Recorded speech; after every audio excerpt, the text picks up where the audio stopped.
السلطة ولا خرج معي عندهم les caméras comme match de Moussa. Donc bien, je vais essayer d'être assez rapide malgré que ce ne soit pas évident. En tout cas, je vous promets une chose, c'est que ce transparent que vous allez voir sera mis en ligne sur la page Facebook de l'association et donc vous pourrez le consulter. Il y a trop de chiffres dedans que je ne prendrai pas la peine de commenter maintenant parce qu'il me faudrait 2 heures pour ça. Et donc, rapidement et sans m'étaler, oui, bien sûr. Non, il le faut. Pas le tâche, il faudra faire ça possible. Donc, ce processus électoral dont je vais parler, parce que moi je ne vais pas parler seulement de la fraude ou alors des modes de scrutin, malgré ce qu'a dit Sifahat, je ne vais pas parler seulement des modes de scrutin. Donc je vais parler d'une manière générale des défis. D'ailleurs, théoriquement, je devais commencer cette matinée. Et donc je vais essayer de passer en revue plusieurs problèmes, car le processus électoral est composé de plusieurs opérations complexes et connexes. Et donc les défis, on les rencontre dans les différentes opérations. Chacune, quand on parle, pour prendre un exemple du cadre légal, ça commence par la loi qui crée l'ISI, par le code électoral, mais ça va aussi au code de conduite, au décret réglementaire, etc. Et donc c'est tout un package énorme que certains, bien sûr, veulent constituer apparemment, ils n'ont pas profité dans leur jeune âge du jeu du Lego, mais bon, ils veulent faire ça à la Lego, donc des petites composantes qui vont coller par la suite, rapide. Mais bon, et donc c'est un travail qui est assez complexe. Et donc, on est à la veille, façon de parler, d'élections qui, à mon avis, sont très différentes des élections du 23 octobre. On ne peut pas les assimiler. On n'était pas dans les mêmes situations. Ce sont des élections qui vont donner des fruits ou des résultats complètement différents. Et on n'est pas dans la même configuration. Le 23 octobre, on devait élire des constituants pour une période normalement qui devait être limitée. Ah oui, et apparemment, ils sont là pour 3 ans. Et normalement, c'était pour faire une constitution. Et quand on a une constitution, c'est après tout un texte juridique, et donc c'est un texte juridique par définition révisable. Et donc à la limite, même si on se trompe, on peut rattraper le coup par la suite. Les prochaines élections, c'est beaucoup plus grave, parce qu'on va avoir des élections qui vont nous amener des gens qui vont essayer d'instaurer la démocratie et surtout de la rendre irréversible. Et ils vont être là pour 5-10 ans. Et donc, l'erreur n'est plus permise. Et donc, il va, à la limite, je plains ceux qui vont être aux commandes pour les prochaines élections. Ce qu'on n'a pas fait après les élections passées, ce qui est très grave d'ailleurs, et c'est une caractéristique de la Tunisie, c'est qu'on fait rarement des évaluations. Rarement des évaluations. Et là, pour les élections du 23 octobre, à part les rapports des ONG et des organisations internationales qu'on a vus, à part le rapport de l'ISI, qui n'est pas un rapport objectif, puisque c'est les maîtres d'œuvre de l'opération. Donc,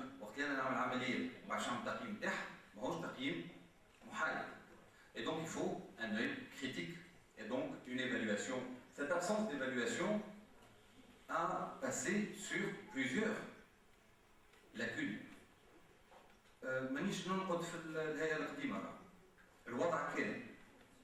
Dans une situation, non, c'est pour dire que la situation était celle-là, les délais étaient ceux-là, la configuration et la situation étaient quelque chose, en tout cas une configuration qui ne pouvait pas faire ou permettre en tout cas un travail parfait. Alors plusieurs questions, les centres spéciaux pour moi c'est une aberration.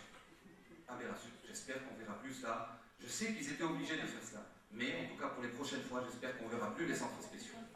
Quand on parle des bureaux de vote où il y a 900 votants, ça aussi, c'est quelque chose d'inacceptable. La norme internationale est à peu près à 500 votants. Et donc, il va falloir revoir tous ces points-là. Je parlerai de certains d'entre eux très rapidement tout à l'heure. Pour les prochaines, comme je l'ai dit, donc, il va y avoir plusieurs défis, en tout cas plusieurs points sur lesquels il va falloir discuter. Et je m'étonne d'ailleurs que la société civile et les politiciens n'ont pas commencé à réfléchir sur cela, à part, comme l'a dit Farhat, la question du mode de scrutin, qui à mon avis est une question au-delà de secondaire, j'expliquerai pourquoi. Eh bien, on parlera du mode de scrutin, mais à mon avis, quelque chose d'autant plus important, c'est combien de bureaux de vote pour la prochaine fois, quelle inscription des électeurs, et enfin, quelle mobilisation. C'est le plus important, à mon avis, sur ces questions, ou en tout cas cette programmation et cette mise en place des prochaines échéances. Très rapidement, sans perdre du temps, parce que je sais que la concentration ne peut pas durer au-delà d'une demi-heure. Les modes de scrutin, je ne vous fais pas un cours théorique, mais je pense que ce schéma est assez synthétique pour montrer qu'on a deux grandes familles et qu'il y a toujours des hybrides au milieu, donc un mélange des deux. On a le système majoritaire, le système proportionnel. Le système majoritaire, il dit pas que ça qui m'a fait comme. Le système proportionnel, à la table magique, dans le c'est aussi simple que ça. Et donc, mais bon, par la suite, les mathématiciens sont énormes, effectivement. Ils sont extraordinaires. Parce qu'ils nous font des calculs ou des opérations ou des règles de calcul extraordinaires pour essayer, le but est toujours le même en fin de compte, essayer d'avoir la meilleure représentativité possible de l'électorat dans la représentation avec les sièges. Et donc qu'est-ce qu'on a? On a un majoritaire, fameux uninominal, ça donne la liste. Et par la suite, dans chacun des systèmes, on a un seul tour ou alors deux tours. Par la suite, à part le majoritaire, on a le proportionnel. Bien sûr, il ne peut plus y avoir d'uninominal sur le proportionnel, puisque par définition, c'est une liste. Et donc, on a les plus grands restes, ce qu'on a essayé le 23 octobre, et on a la plus forte moyenne. Mais ça ne s'arrête pas là. Il y a encore d'autres flèches qui sortent. Il faudra un tableau jusque-là pour y arriver. Mais en tout cas, pour vous donner une idée de l'ingéniosité de ces mathématiciens et des politiciens, voilà, ça c'est une carte que vous pouvez voir à ma compte sur Wikipédia. Ça vous donne la mosaïque. Il y a le majoritaire, il y a le proportionnel, mais la grande majorité, c'est un mélange des deux. Bon, et ce qui fait qu'on a des systèmes vraiment disparates. Toujours le but est le même. Et on dit, tiens, le système allemand, il est extraordinaire. Oui, c'est vrai qu'il est extraordinaire, le système allemand. Je suis amoureux du système allemand. Mais il faudrait que je vive en Allemagne pour ça. Je suis désolé, ça ne marcherait pas en physique. Il faut des Allemands pour ça. Et donc, chaque système est fait pour un pays déterminé, pour une conscience et pour un civisme déterminé, et pour des gens habitués à un processus électoral et à des opérations électorales. Bien. Ah, ça c'est aussi quelque chose que j'adore. C'est la conclusion du mail qui a été pris dans la boîte mail de Sihama Dijbek. C'est un truc que j'adore, que j'ai lu peut-être 100 fois, que je n'arrête pas de relire. C'est quelqu'un qui a envoyé un mail, bien, c'est Sihama Dijbek, il le mot de scrutin, il s'est c'est légitime. Il y a 2 ans. Il y a 2 ans, il y a 2 ans, bien sûr. C'est légitime.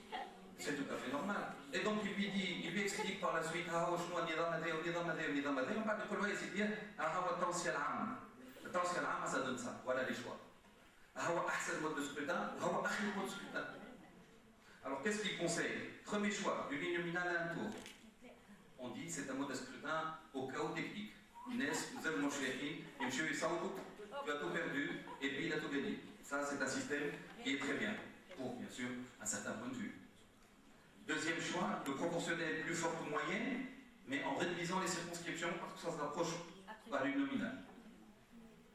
Troisième, mi-sèche, plus forte moyenne, on a les circonscriptions en habite. On bat. Quatrième choix, c'est le proportionnel avec le plus grand reste, ce qu'on a eu le 23 octobre. Et enfin, l'uninominal en 2 tours, ça, il lui dit, c'est catastrophique, parce que les gens vont voter, et après ils se rendent compte de la bêtise, et ils vont 15 jours après rectifier le tir, et vous vous retrouvez out. Voilà.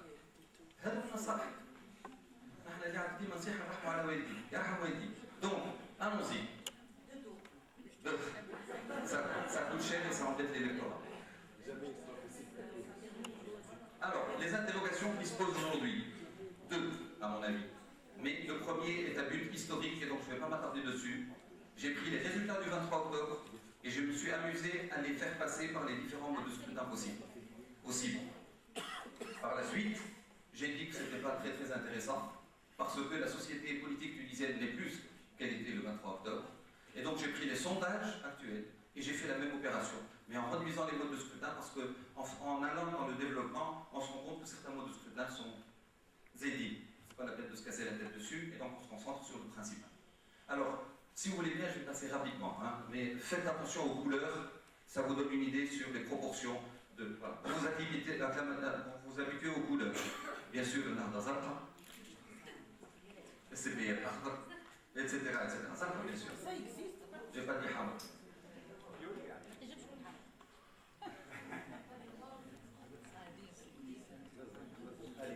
Vous avez une idée des couleurs? Je passe. Ça, c'est le plus grand reste. Alors, tout le monde a dit après les élections, Kenji ou Mouch, les plus grands restes, plutôt les plus grandes moyennes, Nahda aurait fait. Ça aurait été le jackpot. Ils ont entièrement raison.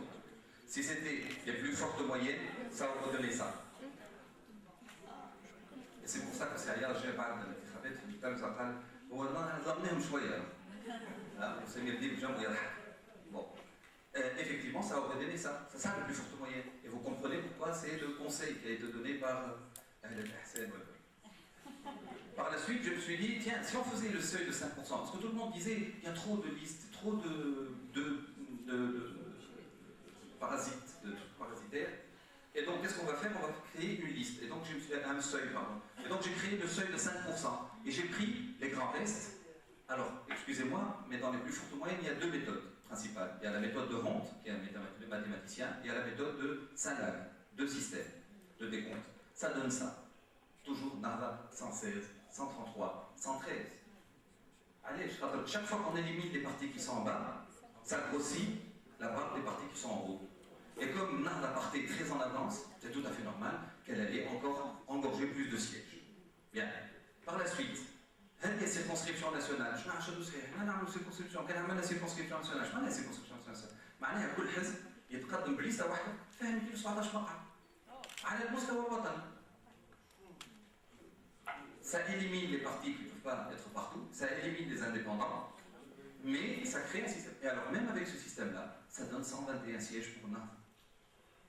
Donc chose qui fait, منين هاربين c'est toujours le même système.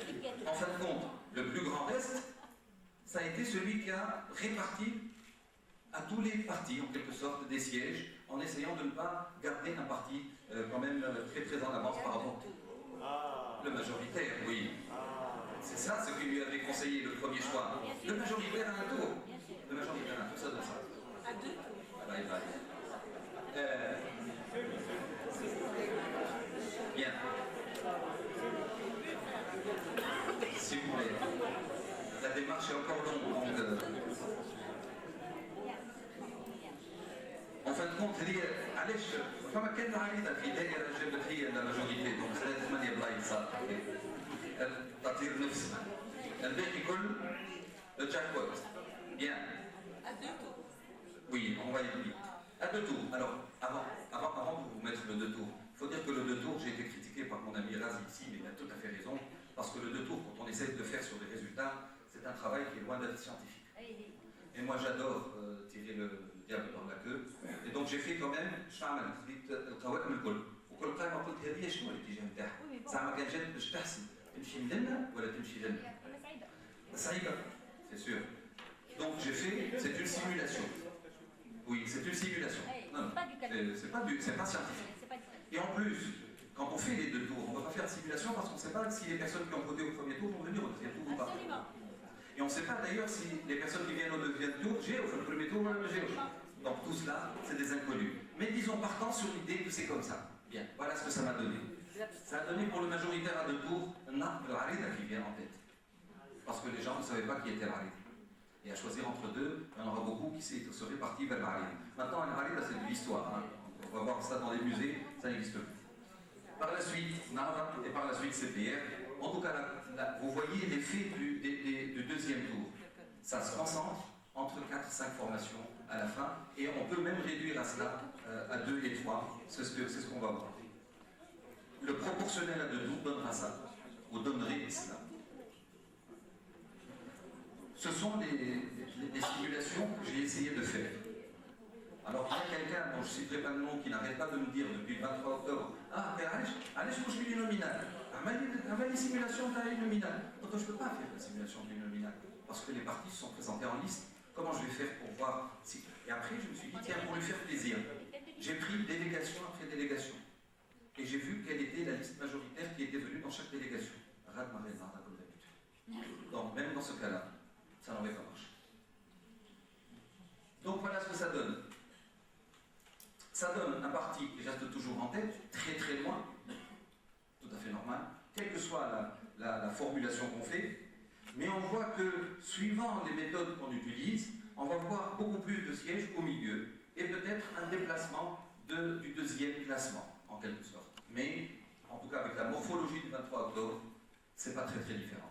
Pas de très grands changements dans les modes de scrutin, et on voit très bien que celui qui répartit le mieux les sièges entre les partis, c'est bien ce qu'on a utilisé, et ça a donné cette mosaïque qu'on a fait le Majlis Lioum, et qui est ingouvernable, bien sûr. Ingouvernable, effectivement. Deuxième. Alors on va essayer de prendre, ou faire des simulations, avec les sondages de mars et les sondages de mai.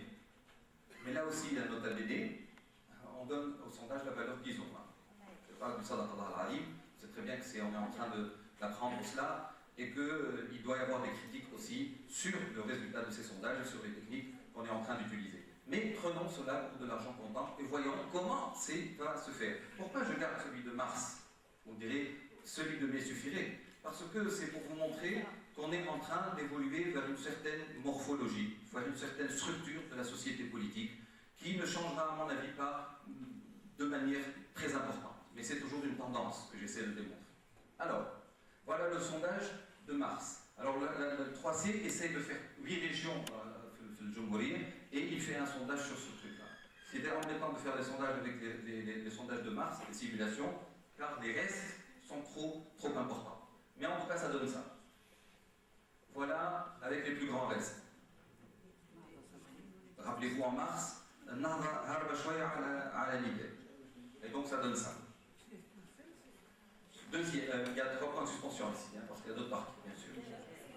Par la suite, les plus fortes moyennes, avec la méthode de honte, ça donne ça.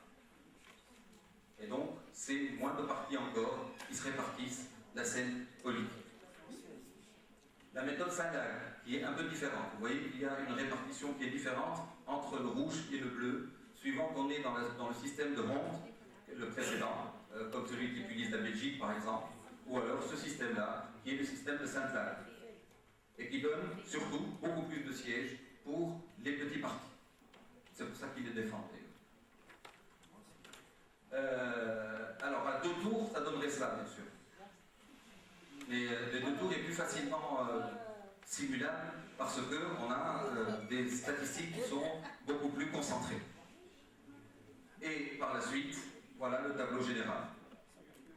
Bien sûr, j'ai fait du rouge et du bleu pour montrer que si c'était une coalition possible, surtout si on va devant les 2 tours, on présuppose que Nahda aura avec Al-Arida qui existe bleu et que Nidal aurait avec lui le Jumhuri et Jabal Charbi qui reste au milieu.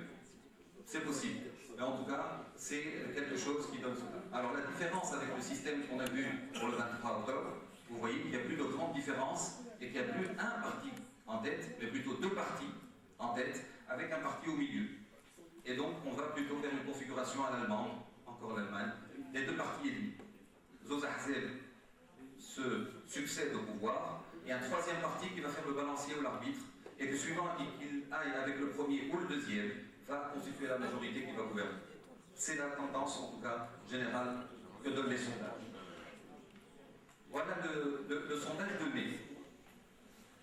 Il y a beaucoup plus de détails et donc ça m'a donné beaucoup plus de plaisir de faire des simulations avec. Alors voilà ce que ça donne. Voilà. Donc la répartition des sièges en mai pour, effectivement, les plus grands restes. Ça se voit très bien. Donc on est 90 Nidal, 70 Nahda, 24 Jabra, 8 Jumhuri, et par la suite 1 ou 3 sièges. Arida n'existe plus, bien sûr, aujourd'hui. Ok? Bien, ça c'est le plus grand reste. Par la suite, prenons le système Sainte-Lague. Ça donne 98, 74, 22 et quelques petits sièges. Enfin, la répartition des sièges pour Honte, plutôt, ça donne 110 et 76 et Jabra 13. Le système qui donne effectivement les 2 partis et demi. Voilà le tableau récapitulatif sur lequel j'aurai des commentaires parce que c'est là que je vais démontrer pourquoi les politiciens sont en train de se concentrer sur les modes de scrutin. C'est pour se réserver des sièges, tout à fait légitime d'ailleurs. Premièrement, la REDA n'existe plus. Donc, parti. Bien. Par la suite, ce qu'il faut remarquer, c'est ça. Le système de ronde va créer une absence totale de sièges pour les petits partis, quand on a deux partis qui sont bien en avant. Et ceux qui sont en bas ne prennent rien du tout. Et donc, si on est dans ce système-là, ça n'arrange pas les petits partis. Donc, à part les 2,5, tous les autres, ça ne les arrange pas, le système de ronde. Et donc, c'est un système qui, pour les politiciens, n'est pas intéressant, en tout cas de tous les bords. L'autre système, c'est le simple flag, où il donne pour les petits partis des poussières de 1, 2, alors que les plus grands sièges sont là. Et donc, c'est pour cela que la forte moyenne a été, pas par la NARDA seulement, mais parce que ça arrange la NARDA aussi, a été éliminée ce dialogue national. Ça explique pourquoi. Qu'est-ce qui reste? Les plus grands restent, et on y est, c'est ce qu'ils ont choisi. Alors, qu'est-ce que ça donne comme configuration? Quelle a été la partie active dans le dialogue national? Je mouille. Alors, regardez. C'est là. Il était combien? Il a 8 sièges avec ce système. Il n'a presque rien sur les autres. Et donc, on va avoir deux partis qui ont 90-70, donc qui ne sont pas très très loin l'un de l'autre. On va avoir le demi-parti qui va avoir 24, sans aucun sens péjoratif bien sûr, mais on l'appelle comme ça en sciences politiques, donc le système des deux partis et demi. Et on va avoir donc un parti qui suit de 8 et les autres qui ont quelques sièges s'ils arrivent jusqu'aux élections. Voilà. Donc, pour récapituler cela, le mode de scrutin dans la configuration actuelle n'est pas ou n'a pas l'importance du mode de scrutin où on venait d'après les simulations de ce qui se passait ou ce qui s'est passé le 23 octobre. Et si on continue dans cette évolution, moi personnellement, en tout cas, en un politique, quelqu'un qui ne fait pas de politique, premièrement, je ne vois pas où est l'intérêt des coalitions. Car qu'est-ce que ça va ajouter? Ça peut bien changer dans le tableau actuel. Et donc, le choix des plus grands restes va dans ce sens-là. Effectivement, d'avoir deux partis et demi qui vont essayer de gouverner. C'est donc, pour résumer et pour terminer, en ce qui concerne les modes de scrutin, les deux points qui ont été suscités par plusieurs personnes. Concernant les systèmes hybrides, moi je considère que les systèmes hybrides ne sont pas faits pour la Tunisie. Il y a beaucoup de personnes dans la salle ici qui ne sont pas du même avis. Moi, en tout cas, quand un électorat donne 6% de voix entre nul et bulletin blanc, je pense qu'on n'est pas encore apte à avoir un système assez difficile. Bien. Discussion, en tout cas, ouverte. C'est mon avis. Vous avez compris que c'est ça, c'est Birdley, ma chère collègue, qui a un avis contraire. Le scrutin uninominal, je pense qu'il est très difficile d'aller vers ce système aujourd'hui parce qu'on n'a pas de recensement de la population fiable et on n'a pas et pendant cette période, en tout cas, il est très difficile de toucher au dessin de la répartition, en tout cas des circonscriptions électorales. Qu'est-ce qui reste? C'est la bipolarisation, comme je vous l'ai dit, et ce qui fait que, à mon avis, aujourd'hui, la question qui se pose concernant les élections, c'est surtout, est-ce que ce sera des élections honnêtes ou pas? Quel mode de scrutin? C'est une autre paire de manches, et ce n'est pas très très important à mon avis. Combien de bureaux de vote? Voilà la question. Je vais faire rapidement. Combien de bureaux de vote? Car c'est une question importante. Comme je vous l'ai dit tout à l'heure, on a eu des bureaux de vote archi-longs, des files d'attente de 3-4 heures. Vous savez, par exemple, aux États-Unis, aux dernières élections, les électeurs ont intenté une action en justice contre l'État américain parce qu'ils ont eu 2 heures de file d'attente dans les bureaux de vote. Ah, là, je sais que statistiquement c'est ça, bien sûr. On a eu 800 votants. Quand on a 800 votants par bureau de vote, 1 minute par votant, ça donne 800 minutes. Ça donne 13 heures de travail pour un bureau de vote. Et quand on fait 13 heures de travail dans un bureau de vote, ça voudra dire automatiquement une fraude possible. Parce qu'on ne peut pas être réveillé et à la guet avec autant de temps et autant de personnes. Et il faut bien que les gens se reposent en plus. Ces files d'attente permettent aussi le marketing politique. Et on l'a vu. On l'a vu. Parce qu'il y a beaucoup de gens qui viennent dans la file d'attente et ils ne sont pas encore sûrs de qu'est-ce qu'ils vont faire. Et donc on les utilise, ces gens-là. Alors que quand ils sont là pour 1 heure seulement, ils votent très rapidement et on n'a pas le temps de les approcher. Et donc, par contre, quand on passe à 500 votants, ça devient quelque chose de beaucoup plus réaliste. Mais à refaire les calculs, ça m'a époustouflé. Car qu'est-ce qu'on avait au 23 octobre? On avait un total de bureaux de vote qui est de 8500 bureaux de vote. Si on applique la règle des 500, on passe à 16 000. Presque. Et donc, il va falloir les gérer, les 16 000. 2014. Hein? Ah oui, j'en suis convaincu. Pas avant 2014. Alors, et donc 16 000 bureaux de vote, vous savez, moi ce qui me dérange dans les 16 000 bureaux de vote, c'est que, faisant un calcul arithmétique classique, simple, il faut 4 agents par bureau de vote. Et donc quand on a 4 agents par bureau de vote, en 2000, le 23 octobre, on a eu donc 34 000 agents de bureau de vote. Quand on va à 16 000 bureaux de vote, on va devoir en avoir 70 000. Et c'est ça l'intégrité et l'honnêteté de l'opération électorale. Ce n'est pas le mode de scrutin. Avec n'importe quel mode de scrutin, ça se décide le jour des élections, effectivement. Est-ce que le vote de l'électeur est bien celui qu'il a décidé? Et pour ça, ce sont les 4 agents des bureaux de vote qui décident. Ce n'est pas la loi électorale.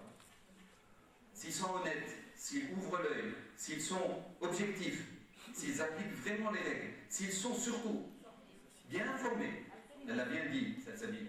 La formation, on ne peut pas former un agent des bureaux de vote pendant 4 heures, ça ne sert à rien du tout.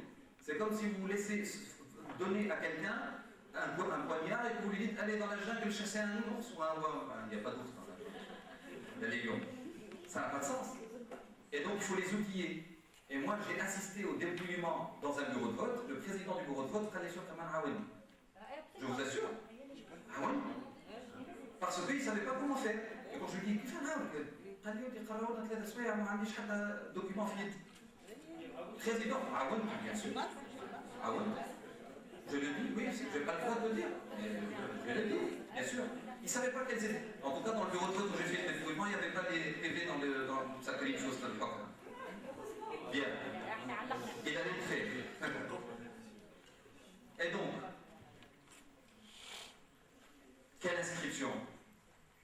Moi, mon problème avec l'élection du 23 octobre, c'est l'inscription, quand je ne veux pas. Et je vous ai mis mon attestation d'inscription. Qu'est-ce qu'il y a sur l'attestation d'inscription? Il y a un cadre que tous les Tunisiens n'ont pas vu.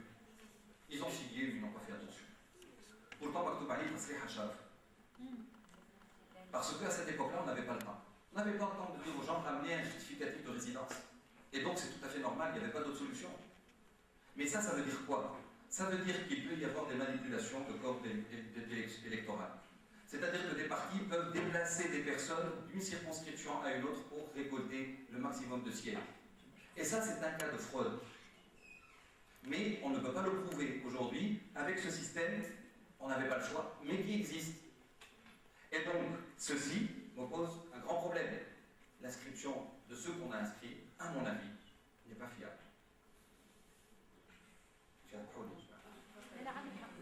Et donc les 51%, à mon avis, je ne dis pas il faut jeter ça à la poubelle, mais il faut auditer. Il faut auditer. Il faut faire un audit. Pour savoir, est-ce qu'on prend ça en considération, ou est-ce qu'on considère demain qu'on n'a aucune personne inscrite et qu'on reprend le tout dès le début avec un justificatif de résidence. C'est pour ça que je dis. Regardez ce qu'un spécialiste de la fraude électorale dit. Il dit que pour l'inscription sur les listes, on peut aller de 5 à 27% de non-inscrits et une erreur de 4 à 5%. Additionner les deux chiffres maximaux, donc le 27 et le 5, ça nous donne, en tout cas, une valeur maximale permise dans l'inscription de 27%. Nous, dans l'ancienne inscription, celle du 23 octobre, on était à 49. Ce qui fait que l'on est dans une situation où les élections ne peuvent pas être considérées comme étant réussies. Je suis désolé. C'était ce qu'on pouvait faire. On n'avait pas le choix, je le sais. Mais il faut aujourd'hui prendre les dispositions pour ne pas avoir la même situation que la dernière fois. Et ne pas dire, on fait les élections dans 6 mois. Ça, je suis contre. On ne fait pas les élections dans 6 mois. On fait les élections dans le temps qu'il faut. La carte d'identité ne peut être une référence, un référent. C'est tout. Mais ce n'est pas l'élément dirimant qui permet à une personne de voter. Ça, c'est quelle inscription, bien sûr. Et donc, pour moi, si on veut faire l'inscription, il va falloir mobiliser.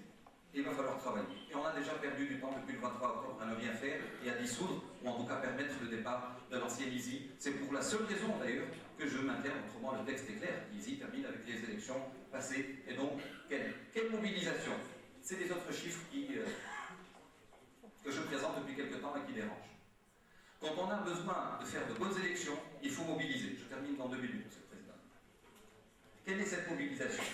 Eh bien, pour les ISI, on a besoin de l'organe administratif, des IRI, des agents d'inscription et des bureaux de vote. Ça chiffre, hein? S'il y avait une calculatrice, ça tournerait. Et par la suite, la société civile doit être là aussi, parce qu'elle doit observer, elle doit encadrer, etc.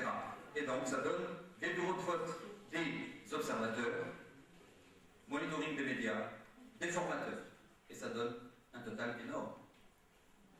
On parle là d'une population de 121 000 personnes qu'il faut former. Qu'il faut former pour faire quoi? Pour que leurs yeux soient ouverts, qu'il n'y ait pas de fraude. C'est tout. Et là, excusez-moi le terme, je m'en fous du mode de scrutin. Ce n'est plus un souci pour moi.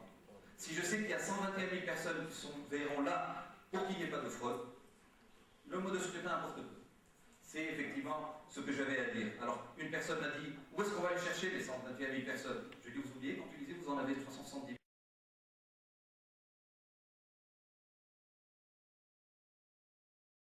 000. Les étudiants, bien sûr. Ils sont répartis dans toute la République, ils n'ont pas de responsabilité, et ils sont disponibles, j'en suis sûr et certain, mais en tout cas mobilisables. Ah ben, il faut commencer dès maintenant. On a pris beaucoup de retard. Pour conclure, ce que je vous ai dit, je ne vais pas le reprendre. Se concentrer sur les modes de scrutin, c'est intéressant. Il faut laisser des gens travailler sur ça. Mais le plus important, et surtout pour la société civile et les partis politiques, c'est de mobiliser les gens, de former les gens. C'est ce qu'il faut faire pour être prêt pour les élections, quelles qu'elles soient. Alors la date, à mon avis personnel, quand le texte sur l'ISI est sorti et qu'un journaliste est venu me demander dans une interview quelle date je pouvais prévoir, je lui ai dit, moi je ne vois pas ça avant le premier trimestre 2014. Maintenant, je ne veux rien dire. Là, c'est dit à Farhad de m'arrêter. Bon. Je termine toujours avec ça. Je vous remercie pour votre attention.